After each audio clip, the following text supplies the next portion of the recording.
صلى الله عليك يا مولاي يا رسول الله وعلى أهل بيتك المعصومين.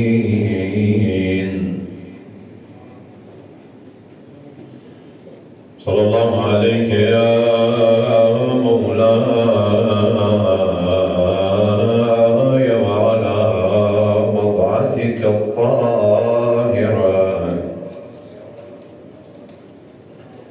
فاطمة الزهراء سيدة نساء العالمين. صلى الله عليك يا مولاي يا أبا عبد الله. صلى الله عليك يا ابن رسول الله يا رحمة الله الواسعة ويا باب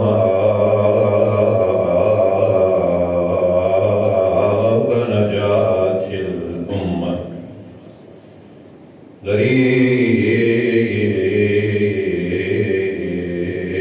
غريب يا مظلوم كربلاء. سادتي ما خاب والله من تمسك بكم وأمن من لجأ إلى حصنكم. يا ليتنا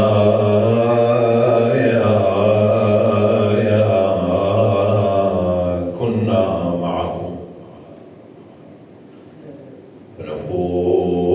فنفوز والله فوزا عظيما.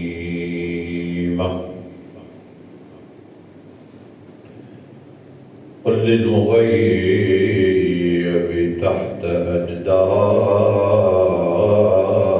الثرى إن كنت تسمع صرختي وندائي أبا يا رسول الله صبت علي مصائب لو أنها صبت على الأيام صرنا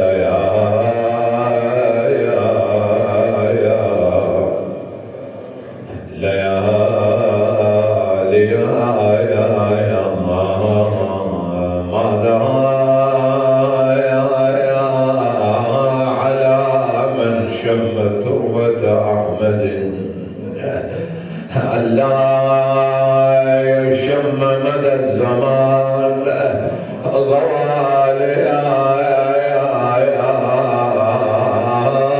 قد كنت ذات حماية بظل محمد لا أختشي ضيما وكان وقا رعايا واليوم أخضع للذليل وأتقي ضيمي وأدفع ظالمي بردائي فلا أجعلن النوح بعدك مؤنسي فلا أجعلن الدمع بعدك مؤنسي ولا أجعلن الحزن فيك وشعر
لهسه السطر بعيني علامة، أنا من عيني الدمع من دم، والله من عيني ويا من عيني الدمع من دم، علامة علامة أنا لهسه السطر بعيني علامة، أجيك وأشوف شنو صار بي، أي والله أجيك وأشوف شنو صار يا ربي، يا لله الأمر من قبل ومن بعد، لا حول ولا قوة إلا بالله العلي العظيم. سيعلم الذين ظلموا آل بيت رسول الله أي منقلب ينقلبون والعاقبة للمتقين. بسم الله الرحمن الرحيم. مثلهم كمثل الذي استوقد نارا فلما أضاءت ما حوله ذهب الله بنورهم وتركهم في ظلمات لا يبصرون. آمنا بالله، صدق الله العلي العظيم وبلغ رسوله الكريم، ونحن على ذلك من الشاهدين. حياكم الله جميعا، وعظم الله لنا ولكم الأجر في ذكرى استشهاد سيدتنا ومولاتنا فاطمة الزهراء سلام الله عليها. نسأل الله تعالى أن يحشرنا في زمرة آل محمد يوم نلقاه ببركة الصلاة على محمد وآل محمد. اللهم صل على محمد وآل محمد. طبعا كما تعلمون نحن اليوم في ذكرى الرواية الأولى لاستشهاد السيدة الزهراء سلام الله عليها،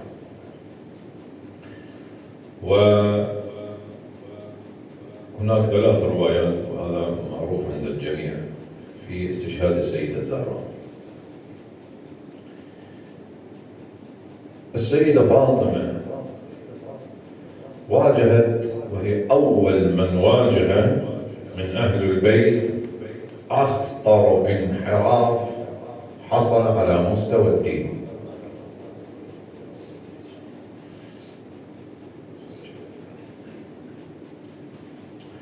احنا الآن إذا أردنا أن نفهم بعض القضايا التي صدرت في بداية الإسلام أو صدر الإسلام،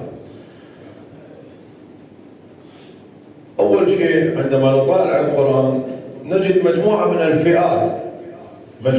من الفئات، مثلا الذين آمنوا فئة، الذين كفروا فئة، المنافقون فئة، أهل الكتاب فئة. ولكن قد يشترك في فئة معينة تتشعب مجموعة من الأقسام، يعني في فئة توجد عدة أقسام. مثلا الذين كفروا قد يتشعب منها الذين كفروا من أهل الكتاب، وقد يتشعب منها المنافقون من الذين كفروا. ما هو الوجه الذي وقفت فاطمة، ما هو الشيء الذي وقفت فاطمة في وجهه في بداية مباشرة بعد رحيل النبي صلى الله عليه وآله؟ ظاهرة النفاق. طبعا النفاق في زمن النبي كان موجودا، آيات قرآنية كثيرة تتحدث عن المنافقين في زمن النبي، ولكن بعد النبي الظاهرة استمرت، وكانت فاطمة أول من واجه هذه الظاهرة. الله سبحانه وتعالى في سورة البقرة يضرب مثال للمنافقين، يضرب مثالين كلش مهم واحد ينتبه لهذين الأمثلة. الأول يقول مثلهم كمثل الذي استوقد نارا فلما أضاءت ما حوله ذهب الله بنورهم وتركهم في ظلمات لا يبصرون. الثاني أو كصيب من السماء فيه ظلمات ورعد وبرق يجعلون أصابعهم في آذانهم حذر الموت والله محيط بالكافرين. شنو هذه الأمثلة؟ شو يقول رب العالمين؟ يعني الآن أنا أضرب لك مثلا عن المنافقين، أقول لك هذول المنافقين مثلهم مثل اللي واحد شعل نار ضوت له والنوم الله طفاها عليه. شنو المستفاد؟ شنو المعنى؟ الثاني أو كصيب من السماء، الصيب خلينا نسميه فيه ظلمات ورعد وبرق.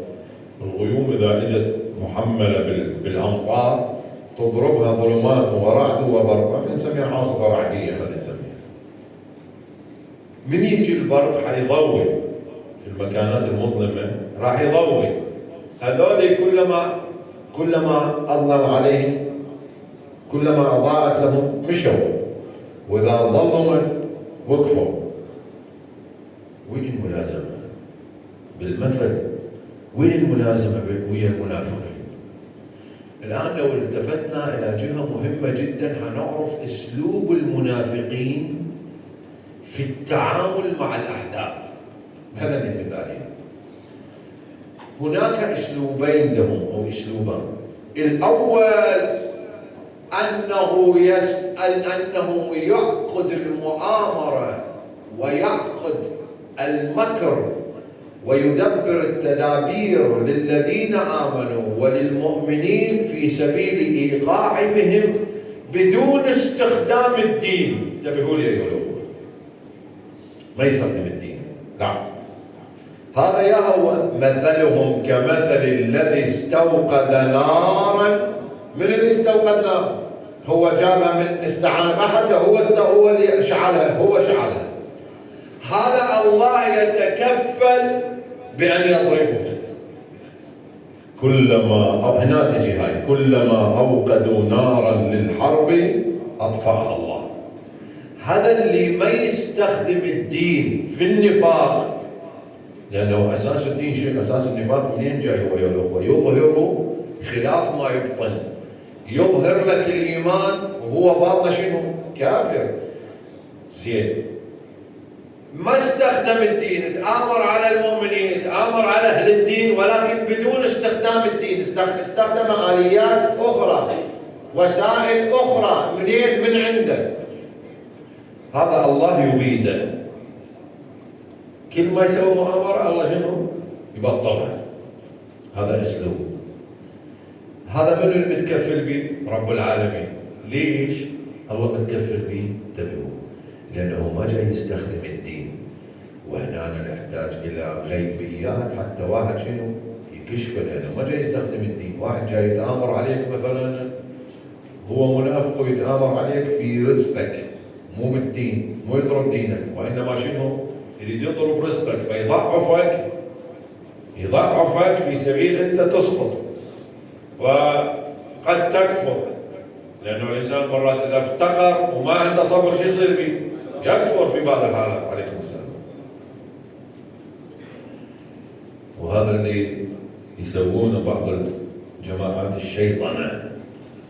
الشيطنة والمشعوذين والسحارين، يسوون هكذا، يسموه سحر توقيف الحال أو سحر التوقيف.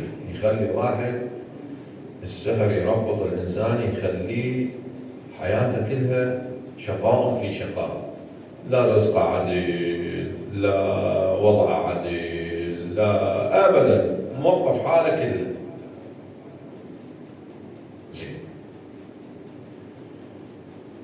إذن هؤلاء من الذي يتكفل بإبطال هذه المؤامرات؟ الله، لأن هذه قضايا غيبية. الأسلوب الثاني وهو أن يستخدم الدين، هم لا يفوتني لما طبعا رجعت على السحر والضر اللي يجي. السحر أيها الأخوة يعني عبارة عن شعوذة تمائم وبعض الأمور تسوى وياها شنو، لكل عمل وياه خادم، لكل سحر اكو شنو خادم منين؟ من الشياطين. فمرات من بالحقيقة هو من اللي جاي يأذي، يعني شلون باب انفتح على شخص بواسطة هاي الطريقة، اللي جاي يأذي منه هذا الشيطان اللي حيتسلط على الإنسان بواسطة السحر. فهنا راح يسموه إذا الشيطان بدأ يضرب على الإنسان هنا راح يسموه الضر. وقلنا هاي المؤامرة شنو؟ أنت مالك فيها ولا مستخدم الدين فيها. من اللي يتكفل بها؟ الله، سواء تأخر ذلك أو لم يتأخر. مرات الله يترك الشخص ابتلاء امتحانا، يترك على وضعه، يشوفه يصبر لو ما يصبر، بس بالنتيجة ربي إني مسني الشيطان بنصب وعذاب، وهكذا وما أصابك من ضر فلا راد له إلا هو أو إلا الله، مضمون الآيات. إذا الضر من اللي يرده حتى نعرف القضية فيها مترابطة. نرجع الآن الأسلوب الثاني وهو أن يستخدم ما ينزل من الله. شنو اللي ينزل من الله؟ آيات، أحكام، دين. ما ينزل من الله فيغيره إلى صالح النفاق لا إلى صالح الإيمان. هذا الخطر، هذا خطر جدا. هذا رب العالمين هو يريد، لو المؤمنين لازم يردون. انتبهوا، هذا الأسلوب الثاني. قال أو كصيب من السماء فيه ظلمات ورعد وبرق، يعني اكو شيء خارجا اجى، اكو شيء من الخارج اجى، مو مثل ذاك اللي استوقد النار هو اللي سواها. يجعلون اصابعهم في اذانهم حذر الموت، لان الدين بالنسبه للمنافقين شنو؟ موت. شايفين بقصه نوح من كان يدعوهم شو يخلون؟ يحطون اصابعهم وين؟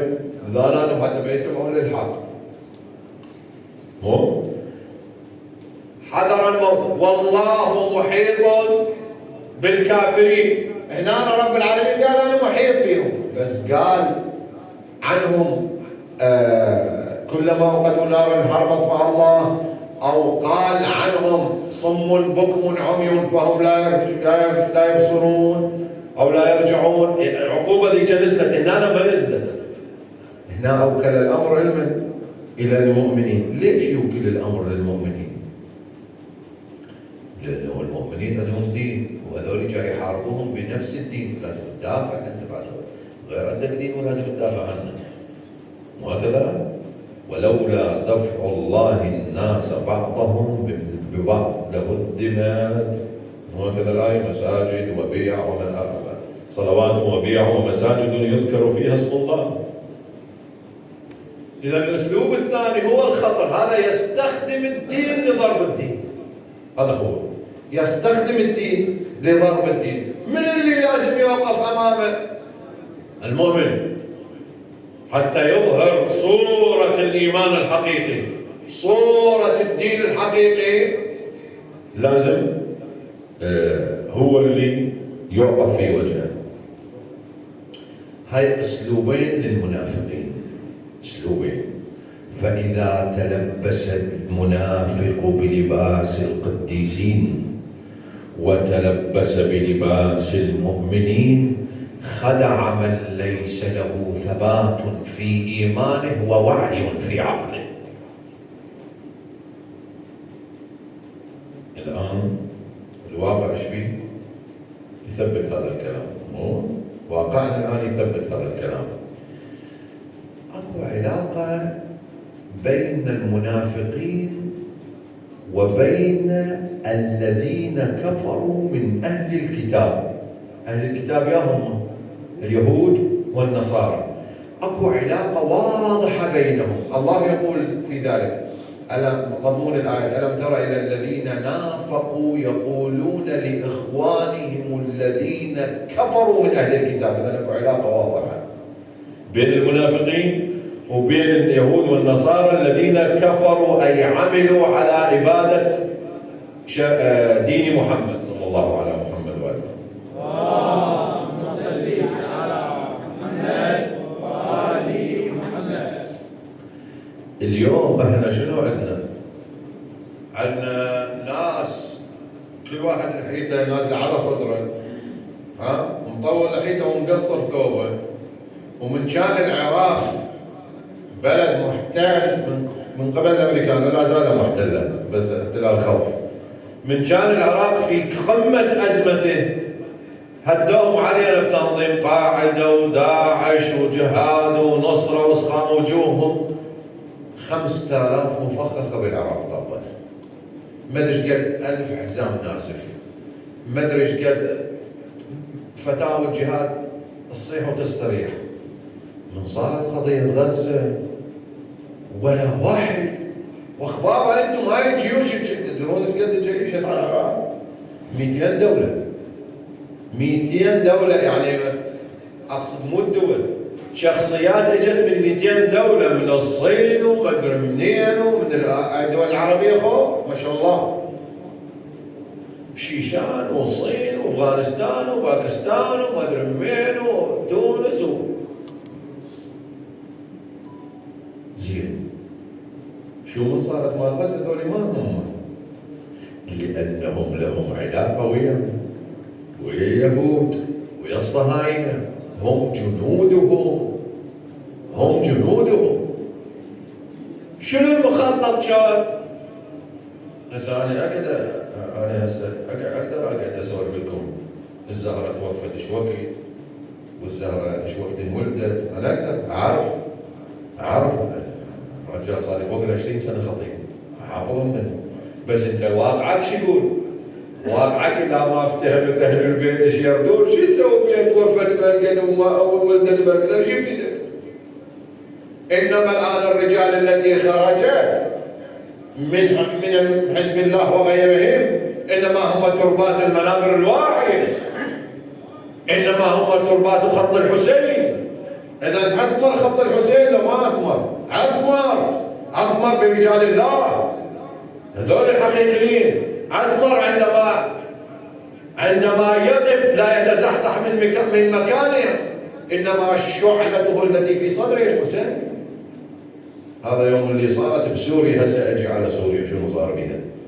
يوم اللي صارت بسوريا واحد من الشباب هناك يقول ما هيسنا الا التنظيمات الارهابيه بضربه خاطفه وصلنا طوقونا من كل جهه، ووصلوا قريب السيده زينب. بقينا احنا اخر خط صد. اذا انسحبنا للخلفيات مالتنا راح تصير مدفعيتهم تضرب المدى مالتها، يضرب بالقبه، يضرب بالسيده زينب يعني بالصحن وبالقبه. يقول طلع ولد شاب، والمعركه شنو هو؟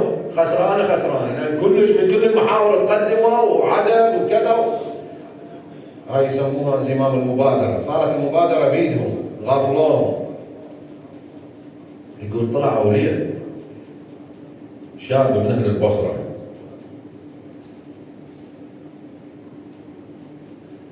يقول هوس هوسه. الهوسه مالته مضمونها يقول زحمه من العباس الليله لو ردت انسبت زينب مره ثانيه. زحمه من العباس الليله لو خافت زينب. مميز؟ يقول هذا هوسها بحرقه، لانه بعد اذا انكسروا هم شنو؟ المعطيات العسكريه كلها تقول هم راح ينكسرون جماعتنا. يقول من هوس الهوسه؟ شلون ثار الحميه؟ لانه زحمه، صدق زحمه، انتم واقفين تدافعون عن زينب، والنوم زينب هم مره ثانيه ترجع. ذولي السفله هم يردون يبيدون كل الاضرحه، كل حتى ينبشون القبور ويحرقون الجثث اذا استطاعوا. مو ناس طبيعيين ايها الاخوه، لانه منافقين تلبسوا بلباس الاسلام، يريد يبيد لك الاسلام هو مو مسلم. بالنتيجه شنو صار؟ يقول فهذا اثار الناس المقاومين، اثار فيهم الحميه. يقول الهوسه رجت وين؟ من نقطه لنقطه، من نقطه لنقطه. يقول ساعات يقول دحرناهم فوق 30 كيلو عن السيده. هذا التراث مالتنا، هذا تراث المنابر، هذا تراث الشعراء الشعبيين والشعراء في اللغة الفصحى. تراث كربلاء مو بس بكي، عندما تتحول الدمعة إلى قوة. هاي الموضوع مالتها. الآن هم اسلوبهم هو هذا. ليش هم رادوا؟ ليش سلطوا هاي الجماعات علينا وعلى سوريا قبلنا؟ ليه؟ ترى هم ما ميتين يعني عود يردون يسقطون بشار ويردون يسوون حكومه وما ادري شنو لهم. المعارضه اول ما طلعت في سوريا شنو كانت؟ منين طلعت؟ من درعا، مو تمام؟ احنا عندنا شو اسمه هذا السفياني اول ما يطلع اول ظهور الى منين؟ من الوادي اليابس، يعني من درعا. سيد الصدر وعلى الله مقامه، سيد الصدر الثاني بالموسوعه من السبعينات كتب الموسوعة. شو يقول؟ يقول اكو علاقة واضحة بين السفياني والدجال بدأنا نراها كل صباح. شيء ذكي، ذاك الوقت كان مشخص، يقول قمنا نشوفها كل صبح بالسبعينات. شنو العلاقة؟ يقول هذا السفياني عبارة عن الخط المنحرف داخل الدين الإسلامي. يا سيدنا الدجال شنو؟ قال الدجال كل من يمثل الحضارة المادية الغربية اللي يقدم الدنيا على الآخرة، ويريد يبين لك البهرجة مالت الدنيا وتعال عيش وكذا. واللي هسه دعوة إسرائيل البلدان اللي طبعت ويانا في أمن وأمان وسلام، والدول اللي ما ويانا في خراب، وهذا دعوتهم الآن. حتى رفع اللعين في مجلس الأمن، رفع شنو؟ رفع خريطتين، خريطة خضراء وخريطة ايش بيها؟ محترقة. الخضراء شنو بيها؟ الخضراء قال هاي دول النعمة. نتنياهو يجي يسوي، قال هاي دول النعمة. يا ما دول النعمة مطبعين وياهم، مسوي اليوم اتفاقية سلام. ويا ما دول قال اللعنة، جزء من فلسطين، غزة ولبنان وسوريا والعراق واليمن وإيران، هذول سماهم شنو؟ دول اللعنة. هسه رجع على الدجال. هم ليش استهدفوا سوريا؟ وليش جماعتنا الشيعة بكل مكوناتهم استقتلوا على سوريا؟ ليش؟ يقولوا القضية ترى ذات بعد، يعني مو يعني تدرون انتم سوريا صار لها اكثر من 10 سنوات، 12 سنة يجوز اكثر صار لها الحادثة مالتها. ليش؟ احنا عندنا فلسطين لها حدود مع لبنان، ولبنان عندها حدود ويا من؟ ويا سوريا. لبنان اللي بها حزب الله يجيها المدد من قبل الجمهورية الإسلامية ومن قبل العراق عن طريق من؟ عن طريق سوريا. فاجوا اليهود ما قدروا مثلا يسيطرون على بشار الأسد. ليش؟ لأنه عنده اتفاقيات أمنية ويا من؟ ويا الروس. طببوا له شنو؟ بعنوان معارضة والشعب يريد إسقاط النظام، طببوا الجماعات التكفيرية اللي هي صناعتهم، حتى لما يصيرون الجماعات التكفيرية يسيطرون على سوريا انقطع المدد عن من؟ عن حزب الله. وإذا انتهى حزب الله انتهت غزة وانتهت قضية فلسطين، وسلم لي عليها بعد مات. لأنه من يجيبون ويقاتلون باللي عندهم وينتهون. شفتوا المسألة؟ أنه أنا لما أريد أنهي قضية فلسطين لازم أقطع المدد الشيعي. هذول الشعوب هسه اللي موجودين الآن مصر والأردن والسعودية وما أعرف منهم. والله احنا ما نقدر، الحكام مالتنا مسوين اتفاقيات، وانت كشعب ايش جاي تسوي؟ ايش جاي تسوي؟ يوميا البواخر مالتكم تطلع من قناة السويس تروح تمد اليهود. يوميا الطريق البري يمر على الأردن ويعبر يروح غزة لليهود، يروح الخضار والفواكه والعتاد وما أعرف ايش كله منين يمر من طريقهم، واخبار ولك هو شنو قيمتها؟ بطل ما نفضوا بفتيله وتشمر على الشاحنه، شنو قيمتها؟ ليش تدبونها براس الحكام انه حكامنا مطبعين؟ انتم ايش فيكم؟ اقطع المدد عن اليهود، خلي جماعتك المسلمين يجرون نفس. كل الضباط المصريين والعلويه وغيرهم كانوا يقولون انه اسرائيل ما تصمد اسبوعين. شو صمدت اسرائيل سنه؟ ليش؟ لان المدد يجيها من العربان المنافقين. هذا اللي انا جاي اقوله، المنافقين. من بدات مساله غزه والله شو تذكرت بالضبط، تذكرت شنو العربان سووا باهل البيت، وش سووا بفاطمه، وش سووا بالحسين، نفسهم القوم ابناء القوم، نفسهم اجلاف. من اللي مكن كعب الاحبار بأن يفتي في مسجد رسول الله؟ عمر. من اللي كان يتاجر مع الروم وغيرهم؟ معاوية. من اللي أصلا متهم أن نسبه ليس من قريش لصيق؟ معاوية. حتى تعرف العلاقة من زمان، العلاقة بين المنافقين وأهل الكتاب. من اللي تعاون مع اليهود لكي يبيد الإسلام؟ أبو سفيان، معركة الخندق، وياما تعاون اليهود يريدون يفتحون ثغرة من وراء المدينة ويطبون الجيش من وراء، ويجون النبي من الأمام يصكون عليه وينتهون. ليش النبي حاربهم؟ كان عندهم معاهدة وياه. هو ليش كسر حصونهم وفتح باب وقلع باب خيبر أمير المؤمنين؟ لأنه تعاونوا مع الكفار والمشركين. العلاقة واضحة. زين، الآن احنا على الحق لو مو على الحق؟ سؤال. أقول لك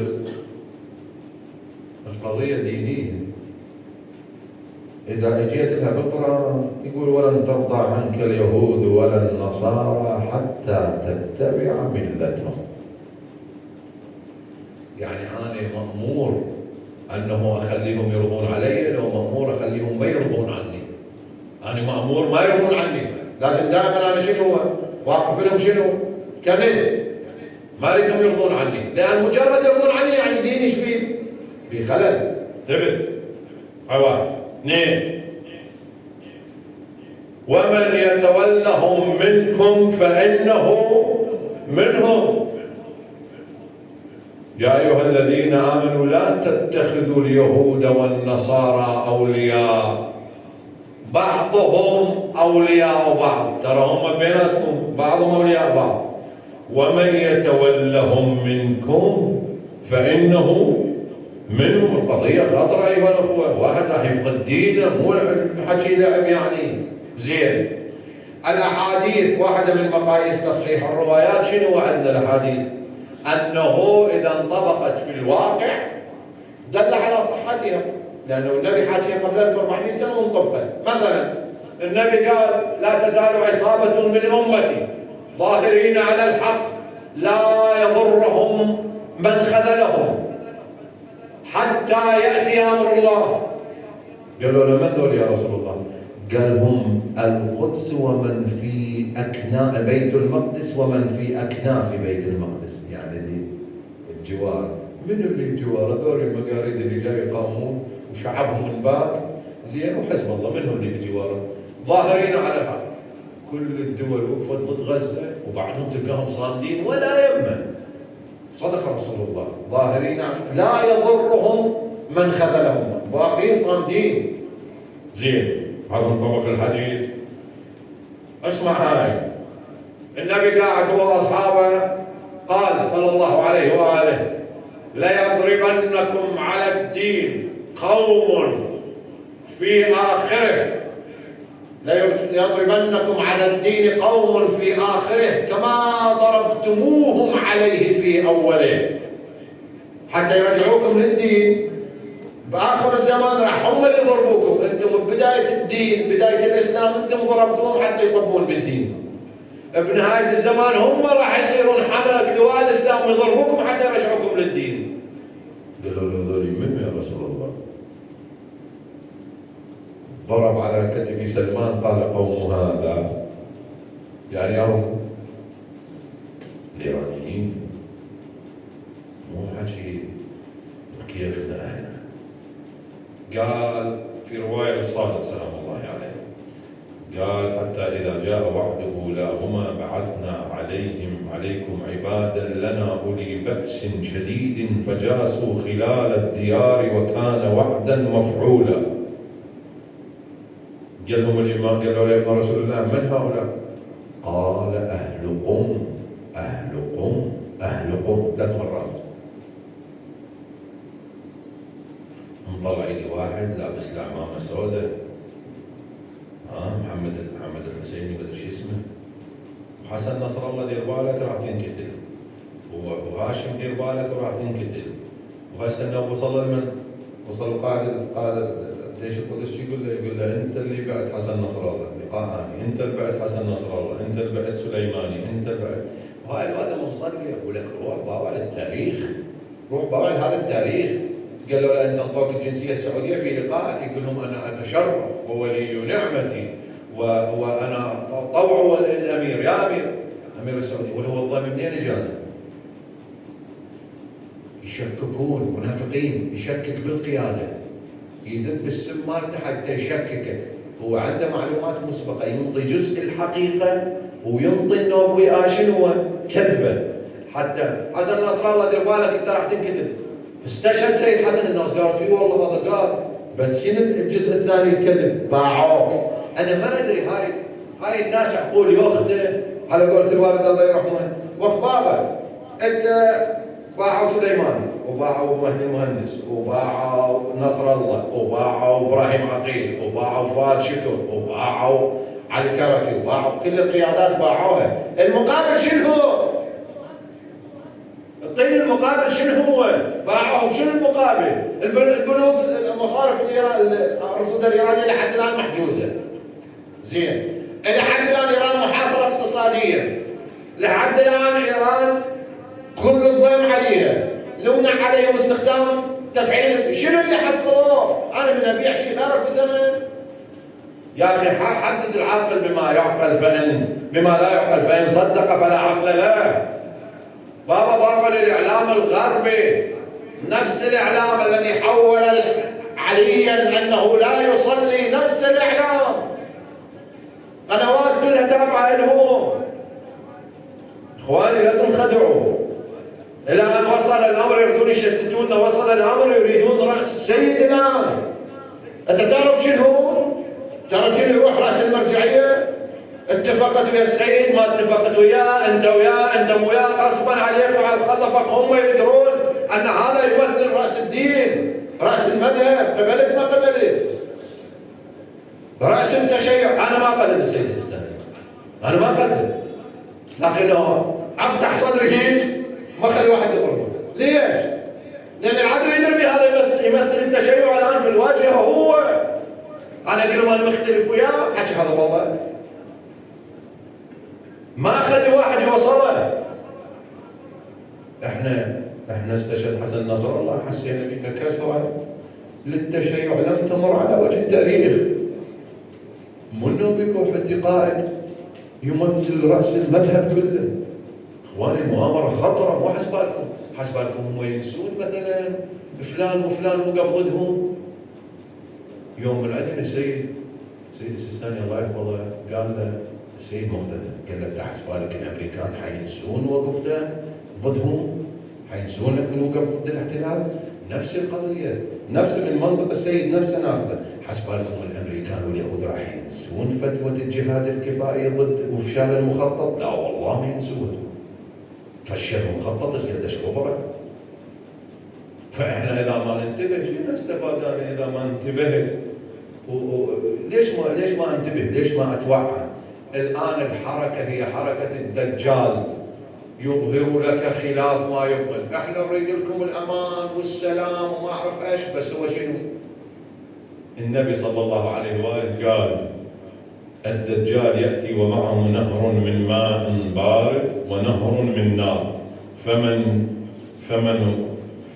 فلا يشرب، مضمون الرواية، فلا يشربن أحدكم، فليشرب أحدكم من النار يجده ماء باردا.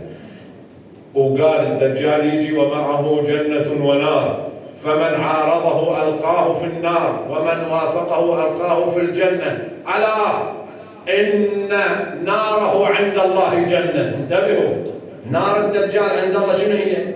جنة. لا تنخدعون، هو دجال. بعد النبي صلى الله عليه وآله قال في صحيح مسلم، قال أن، ليش أنا أقول صحيح مسلم؟ لأنه الواقع انطبق بعد، ما يحتاج من مصادر المسلمين، طبيعي تاخذ إذا الواقع انطبق. قال أن الدجال ليأتي يمر ببلدة، مضمون الرواية، فإن وافقوه جعل أرضها خضراء. هاي اللي رفعها الصورة نتنياهو، قال أرض النعمة ثوابها كلها خضراء، ومن عارضه جعل أرضه جرداء. أيضا الصورة اللي رفعها نتنياهو سواها سودة محتاجة. انتبهوا أيها القضية، قضية دين، ترى مو قضية يعني الآن هم حولوا حتى الحرب مالتهم حولوها باسم دين. قضية دين، هم يريدون يوصلون إسرائيل الكبرى يسووها. فأنا ما أسمح لأي أحد أنه يستهدف ديني، يستهدف عقيدتي، ما أسمح. على اللي جاي أشوفه أنا بالإعلام وبالتعليقات ومواقع التواصل، والله العظيم لو تمكنوا منا لما أبقوا لنا باقية، خاصة هذول الأعراب الأجلاف، قلوبهم قلوب شو يقول لك؟ شياطين، أعوذ بالله منهم. هم نفسهم اللي هجموا على بيت فاطمة، نفسهم ليخرج إلينا علي وإلا أحرقنا الدار على من فيها. سياسة الإحراق نفسها، والآن جاي يحرقون بالعالم بالقنابل مالتهم. قال له قائل إن في الدار فاطمة، قال وإن، وفي رواية الشيعة قال أحرقها ولو فيها محمد. الله أكبر. فاطمة الزهراء من وراء الباب تقول له الله أكبر يا ابن الخطاب، أو تريد أن تحرق داري علي وعلى ولدي؟ هاي ايش وقت أيها الأخوة القضية؟ ثالث يوم من موت النبي، ترى مو واي، ثالث يوم من استشهاد النبي، من وفاته واستشهاده. وإذا تريد أن تحرق، ثم قالت الله أكبر أبا يا رسول الله، ماذا لقينا من بعدك؟ أتريد أن تحرق داري علي وتراب رسول الله لم يجوف؟ بعد قبر النبي رطب، طري ترابا، قامك يا بويا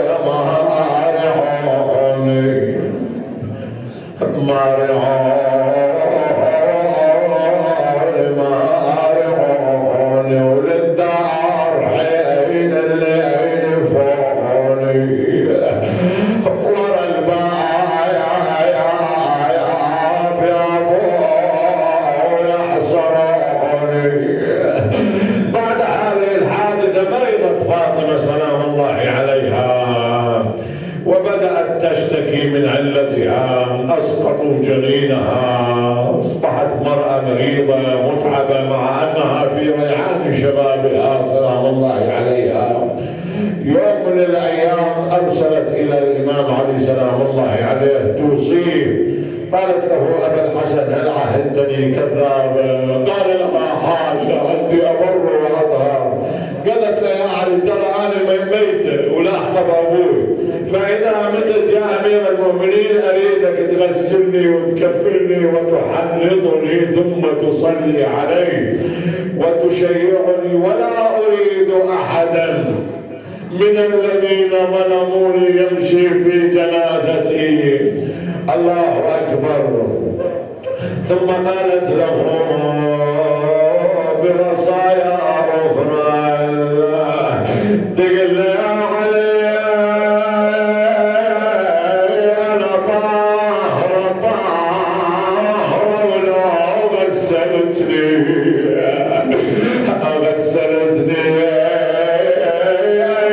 إيدك لا تجز ضلعي ومجني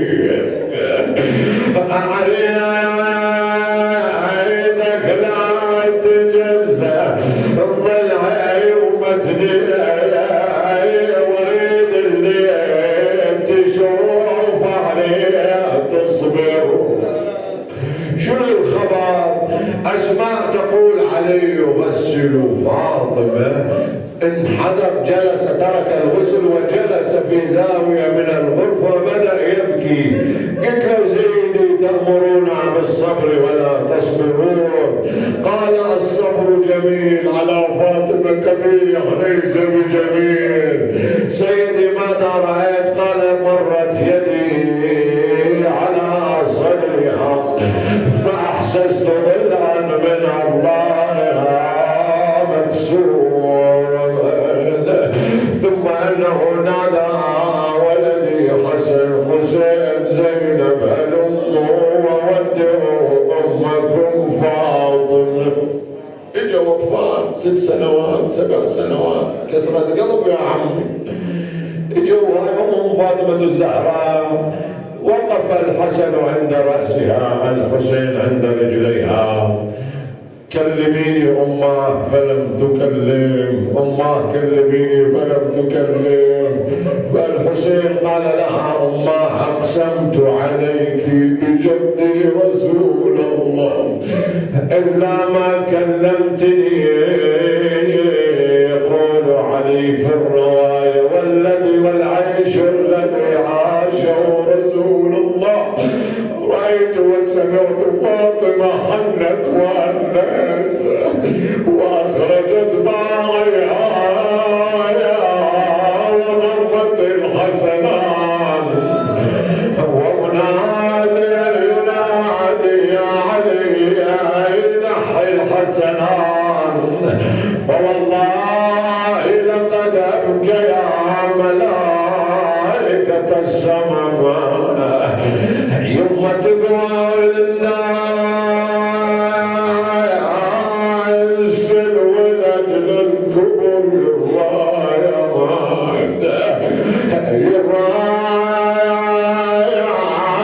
تشوم انت قبل ما تكبر الأولاد يا يوم، أشوم انت قبل ما تكبر الأولاد.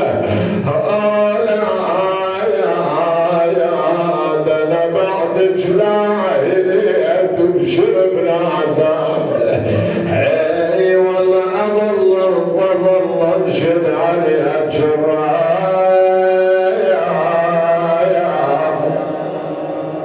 يا والرايا يما يحاجيني الصدر بيه ومن دارج يرجعني وانت روحي كان حمامة حوم والدور تنادي عليك يما ويا اختي. اظل اتصورك كل كتر بالبيت تقول هنا انا قمت بعدني بعازجت يا شجرة البيت لا ينقطع من غصنك وردتي. لا حول ولا قوة إلا بالله العلي العظيم. اللهم صل على محمد وآل محمد. اللهم بفاطمة وأبيها وبعلها وبنيها والسر المستودع فيها صل على محمد وآل محمد وعجل فرج قائم آل محمد، واجعلنا من أنصاره وأعوانه والراضين بفعله والمستشهدين في دولته يا الله. اللهم انصر إخواننا المؤمنين الثابتين المجاهدين، ثبت أقدامهم، سدد رميتهم، شتت عدوهم، ارعب عدوهم. اللهم إنا عبادك المستضعفون وتكالب علينا الظالمون والكافرون والمنافقون، وأنت وعدتنا أنك تدافع عن المؤمنين. اللهم فدفاعك ونصرك يا أرحم الراحمين. اللهم وصل على محمد وآل محمد، وانصرنا نصرا عزيزا وافتح لنا فتحا يسيرا. اللهم على يد مولانا صاحب العصر والزمان، اللهم وعلى يد عبادك المخلصين المؤمنين، اللهم واغفر لنا ولإخواننا الحاضرين السامعين، اغفر لنا ولهم، شافي مرضانا ومرضاهم، اقضي حوائجنا وحوائجهم يا الله. لا تخرجنا من الدنيا حتى ترضى عنا. احفظ علماءنا العاملين، اللهم اجعلهم في رعايتك وكنفك يا أكرم الأكرمين. اللهم لا ترنا فيهم سوءا، واجعلهم هيبة للإسلام، واجعلهم قوة ومنعة للإسلام. أغض بهم الكافرين والمنافقين إلى شرف النبي وآله، وإلى أمواتنا وأمواتكم وأموات السامعين والحاضرين، أرواح المؤمنين والمؤمنات، العلماء والسادات، خدمة الحسين، شعراء الحسين، كل من مات على الولاية والإيمان، شهداء الحشد، شهداء الإسلام، شهداء العراق، شهيد النصر السيد حسن نصر الله ومن ورفاقه الشهداء. بلغ اللهم الجميع ثواب الفاتحة مع الصلوات.